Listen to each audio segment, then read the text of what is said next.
زوجہ سے کے ہاتھ کے ذریعے انسان ڈسچارج ہو سکتا ہے. حیا کے خلاف مسئلہ ہے, لیکن یہ بہت پوچھتے ہیں لوگ, کچھ مسائل بولتے ہوئے مجھے خود ایک دماغ پہ بوجھ ہوتا ہے. تو زوجہ کے ساتھ تو یہ جائز ہے. اپنے ہاتھ سے اپنی خواہش پوری کرنے کی شریعت میں آپ کو اجازت نہیں ہے. تو آپ خوب سمجھ لو, اللہ تعالیٰ نے مرد کو یہ حکم دیا ہے کہ وہ سوائے شادی کے اس کے پاس اپنی بیوی کے علاوہ اپنی خواہش پوری کرنے کا کوئی راستہ نہیں ہے. اب اللہ آپ کی اس مجبوری کو مجبوری نہیں مانتے کہ ایکچولی میں سفر میں ہوں, میں اسٹڈی کے دوران تو میں ہینڈ پریکٹس سے اپنی خواہش پوری نہیں کروں گا تو میں ڈپریشن میں جاؤں گا. تو بھائی تو شادی کرنا بیٹھ کے. اگر آپ یہ کہتے ہو کہ مجھے رشتہ نہیں مل رہا تو اپنا معیار گراؤ. آپ بولو کہ میرے اسٹینڈرڈ کا نہیں مل رہا, تو اسٹینڈرڈ کیا کرو, بولو نا کم کرو. آپ اللہ میاں کا یہ حکم ہے, اپنا اسٹینڈرڈ کیا کرو, آپ کم کرو. یہ بھی قرآن میں ہے, وَمَن لَّمْ يَسْتَطِعْ مِنكُمْ طَوْلًا أَن يَنكِحَ الْمُحْصَنَاتِ الْمُؤْمِنَاتِ فَمِمَّا مَلَكَتْ أَيْمَانُكُمْ. اللہ کہتے ہیں کوئی آزاد عورت شادی کے لیے, خاندانی عورت نہیں مل رہی, کسی کی باندی سے شادی کر لو. عرب میں باندی کا لیول بہت کم ہوتا تھا, اور اللہ نے فرمایا ذَلِكَ لِمَنْ خَشِيَ الْعَنَتَ مِنكُمْ, جس کو زنا یا برائی کا خطرہ ہے نا وہ یہ کام کرے. تو کیا مطلب, اللہ کیا حکم دے رہے ہیں, اپنا اسٹینڈرڈ کیا کرو, بولو نا, گرا دو. اور یہ اللہ نے مرد میں خواہش نفس مسلط اس لیے کی ہے کہ نہ چاہتے ہوئے بھی شادی کرے. یہ اس لیے نہیں کی ہے کہ ہاتھ سے فارغ ہو کر اپنے آپ کو ٹھنڈا کر لے اور شادی 10 سال کے لیے مؤخر کر لے. یہ تو مسلط کی گئی ہے, کیونکہ شادی کو اسلام نے آپ پہ نہیں چھوڑا, فطرت نے آپ پہ نہیں چھوڑا. ہم اور آپ پہ چھوڑا ہوتا تو ہم 50 سال کے ہو کے بھی نہیں کر رہے ہوتے. جو کام انسانیت کی بقا کے لیے ضروری تھا نا, اللہ نے وہ ہمارے مشورے پہ, اللہ چاہتے ہیں کہ نسل بڑھے, تو اس لیے یہ چیز اللہ نے مسلط کر دی ہے کہ لوگوں سے اللہ مشورہ نہیں لیں گے کہ ایکچولی آپ کو کرنی چاہیے کہ نہیں کرنی چاہیے. اللہ مسلط اتنی کر دیتے ہیں, آدمی کہتا ہے بھائی میرا دماغ پھٹ رہا ہے, میں برائی کی طرف جا رہا ہوں, میرے پاس کرنے کے علاوہ کوئی آپشن ہے نہیں, تو مسلط ہو جائے. کیوں, اس کا فائدہ کیا ہوگا, مجبور ہو کے آپ نکاح کرو گے, ایک دوسری عورت کو بھی آپ برائی سے بچا لو گے, اور دونوں کے ملاپ سے اولاد ہوگی جو اللہ چاہتے ہیں کہ نسل بڑھے. یہ تو فیملی پلاننگ والے کہتے ہیں کہ نہیں بڑھے, لیکن اللہ نہیں مانتا ان چیزوں کو. نہیں آ رہی بات, میرا خیال ہے. تو یہ فطرت نے مسلط کی ہے. تو اگر ہم مجھ زنی کی اجازت دے دیں تو اس فطرت جو آپ سے چاہ رہی ہے آپ اس کے اگینسٹ چلنا, بولو نا, شروع. مثال کے طور پر فطرت آپ کو بھوک لگاتی ہے روٹی کی, کیوں لگاتی ہے, چوری کر کے کھاؤ. اس لیے نہ چاہتے ہوئے بھی آپ کمائیں, کاروبار کریں یا ملازمت کریں. اس ملازمت کرنے سے کیا ہوگا, صرف آپ کو فائدہ نہیں ہوگا, آپ کے باس کو فائدہ ہوگا, اس کا بزنس چلے گا, اس کے بزنس چلنے سے لوگوں کو فائدہ ہوگا. تو یہ سب چیزیں ایک دوسرے سے کیا ہیں, لنک. آپ کو بھوک لگ رہی ہے, اسلام کہتا ہے آپ حلال طریقے سے کما کے کھاؤ. آپ کہہ رہے تھے میں نہیں کما رہا, جب بھوک لگے گی نا ٹائٹ تو آپ کمانے پر کیا ہوگے, مجبور. پھر آپ بزنس کرو گے, اس بزنس سے آپ کو بھی فائدہ ہوگا اور قوم کو بھی فائدہ. تو کچھ کام قدرت ہم پہ مسلط کر کے کرواتی ہے تاکہ لوگوں کو اس سے کیا ہو جائے, فائدہ, ہمارے نہ چاہتے ہوئے بھی فائدہ ہو جائے. لیکن آپ نے کیا کیا, ایکچولی میرے پاس چونکہ ایک ارننگ کا, کمائی کا ٹائم نہیں ہے, میں ایکچولی بہت بزی ہوں, میں بہت بڑا سائنسدان بننا چاہتا ہوں. آج کل ٹوپی ڈرامے جو چل رہے ہوتے ہیں, تو میں اگر کماؤں گا تو پھر ایکچولی تو میں بھیک مانگنا شروع کر دیتا ہوں, یا میں چوری کر کے کھانا, میں کیا کروں بھائی, میں اسٹڈی ہے, کل میرا پیپر ہے یار, میں کماؤں کیا, تو میں چوری کروں گا. چوری کرنے سے کیا ہوگا, پیٹ بھر جائے گا. ڈاکٹر کہے گا کہ آپ کے وٹامن سارے پورے ہو گئے ہیں. جس مفتی نے کہا تھا چوری نہیں کرو, وہ آپ کی صحت برباد کرنا چاہ رہا تھا. جیسے ڈاکٹر جو مزنی نہیں کرتے نا, ان کو یہ کہتے ہیں مفتی لوگوں کے چکر میں نہیں پڑو, یہ تمہیں ڈپریشن کا مریض بنا دیں گے. کوئی بات نہیں, اپنے آپ کو ہاتھ سے فارغ کر لیا کرو, اس سے ڈپریشن کیا ہو جائے گی, ختم. او بھائی, اس سے اس کی ڈپریشن ختم ہوگی, قوم کی ڈپریشن بڑھے گی, عورتوں کی ڈپریشن بڑھے گی. مرد ان سے شادیاں ٹائم پہ نہیں کریں گے, جیسے بڑھ رہی ہے ڈپریشن, وہ بھی زنا کی طرف جائیں گے, وہ بھی ہاتھ سے, اور جو گند ہماری سوسائٹی میں پھیل رہا ہے, اور نسل کی کمی کا ذریعہ بنے گی. بہت سارے سائیڈ افیکٹ ہوں گے اس کے.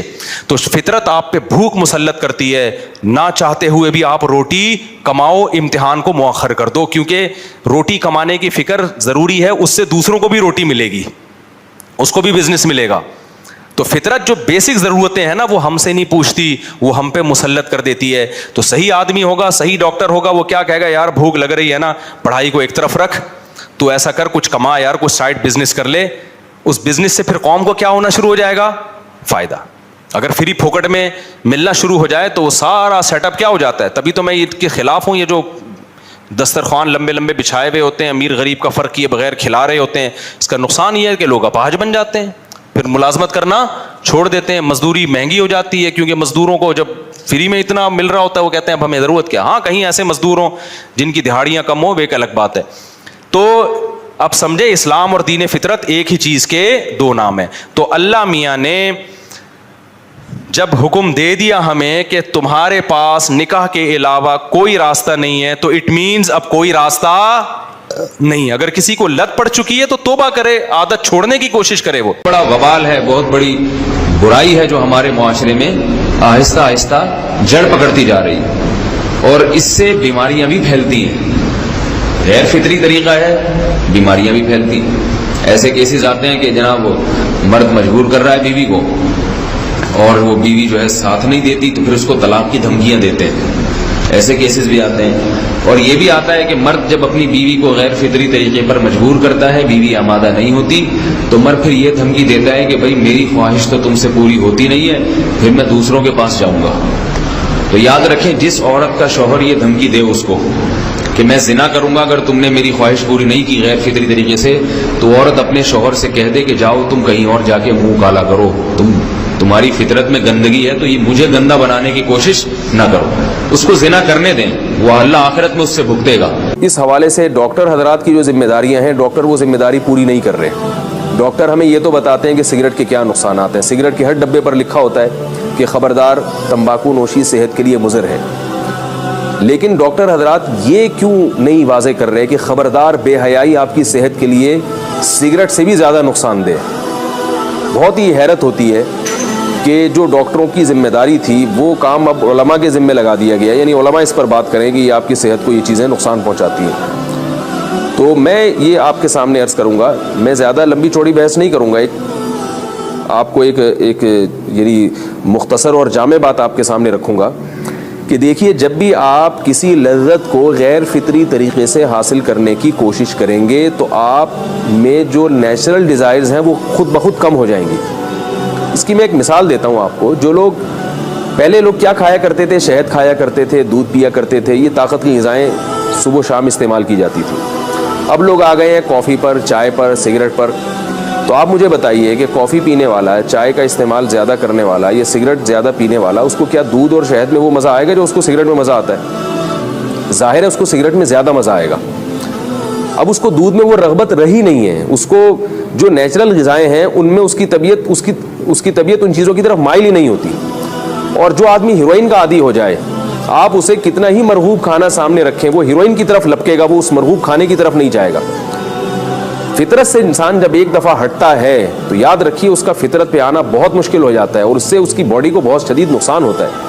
جو لوگ انٹرنیٹ کے ذریعے خود لذتی کے عادی ہوتے ہیں, اپنی خواہشات اپنے ہاتھ سے یا اپنے ہی یعنی ذریعے سے پوری کرتے ہیں اپنی خواہش, تو وہ نیچرل جو ہے نا, اس کے جو نیچرل ایک پروسیس ہے جو قدرت نے ایک مرد کے اندر ایک نیچرل ڈیزائرز رکھی ہیں, وہ ان کے لائق نہیں رہتے کیونکہ وہ اس کے عادی ہو چکے ہوتے ہیں. میرے پاس نوجوان آتے ہیں, بہت سارے لوگ شادی شدہ, وہ بتاتے ہیں کہ ہمارے اندر وہ ڈیزائرز پیدا ہی نہیں ہوتی ہیں. ان کو جب تک وہ نیٹ پہ فلمیں نہ دیکھ لیں یا اس طرح کی تصویریں نہ دیکھ لیں جن سے ان کی شہوت بھڑکے, اس وقت تک وہ یعنی وہ اپنی زوجہ کے ساتھ جو ہے نا وہ سیکچول ڈیزائرز وہ پوری نہیں کر سکتے. تو کتنی ایک بڑا المیہ ہے کہ آپ ایک غیر فطری چیز میں پڑ گئے اور اس کا آپ کو کیا نقصان ہو رہا ہے آپ کی باڈی کو, کہ جو آپ کے اندر قدرت نے ایک جذبہ رکھا ہے اور قدرت نے آپ کے اندر جو ڈیزائرز رکھی ہیں آپ اس کے قابل ہی نہیں ہیں.